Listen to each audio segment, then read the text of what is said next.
की कीमत भी बेतहाशा बढ़ जाती है। उनका प्रोडक्ट दूसरे देशों के मुकाबले बहुत महंगा हो जाता है। एग्रीकल्चर के क्षेत्र में भी इस वजह से हमारे किसानों को बहुत ज्यादा नुकसान उठाना पड़ता है। इसलिए आज समय की मांग है कि भारत में सीमलेस कनेक्टिविटी बढ़े, लास्ट माइल कनेक्टिविटी और मजबूत हो। इसलिए ये पीएम गति शक्ति नेशनल मास्टर प्लान बहुत बड़ा और बहुत ही महत्वपूर्ण कदम है। इस दिशा में आगे बढ़ने पर हर प्रकार का इंफ्रास्ट्रक्चर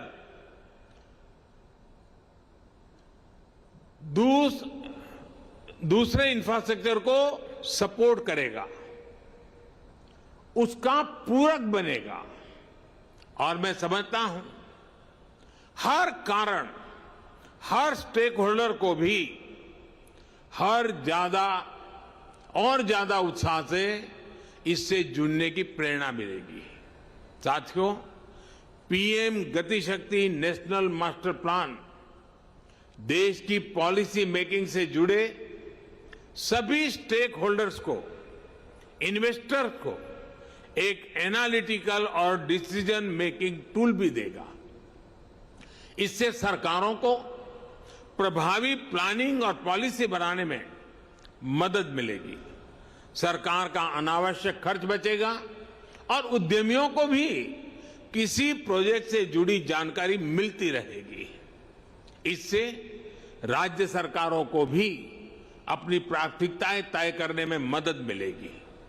जब ऐसा डेटाबेस मैकेनिज्म देश में होगा तो हर राज्य सरकार निवेशकों के लिए टाइम बाउंड कमिटमेंट दे पाएगी। इससे इन्वेस्टमेंट डेस्टिनेशन के रूप में भारत की बढ़ती साख को नई बुलंदी मिलेगी, नया आयाम मिलेगा। इससे देशवासियों को कम कीमत में बेहतरीन क्वालिटी मिलेगी, युवाओं को रोजगार के लिए नए अवसर मिलेंगे।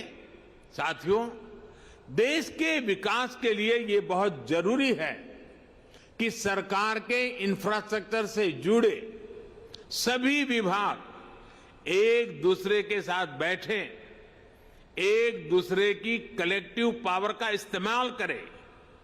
बीते वर्षों में इसी अप्रोच ने भारत को अभूतपूर्व गति भी दी है।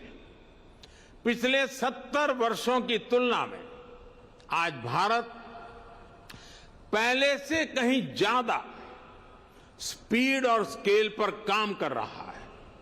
साथियों, भारत में पहली इंटरस्टेट नेचुरल गैस पाइपलाइन 1987 में 1987 में कमीशन हुई थी।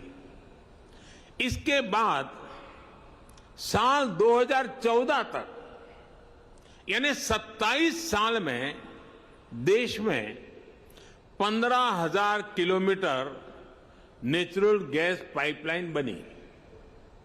आज देश भर में 16,000 किलोमीटर से ज्यादा नई गैस पाइपलाइन पर काम चल रहा है। ये काम अगले 5-6 वर्षों में पूरे होने का लक्ष्य है।